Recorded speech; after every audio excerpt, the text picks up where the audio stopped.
Ate.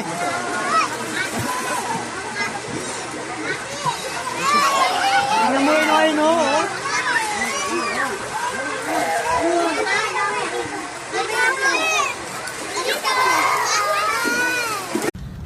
Ala ganito pa rin ba ang kawali mo? Nako, naalala ko nung binili ko nga para 500 plus. Pag nagluluto ako nagdidikit-dikit. Tapos ang hirap. What if we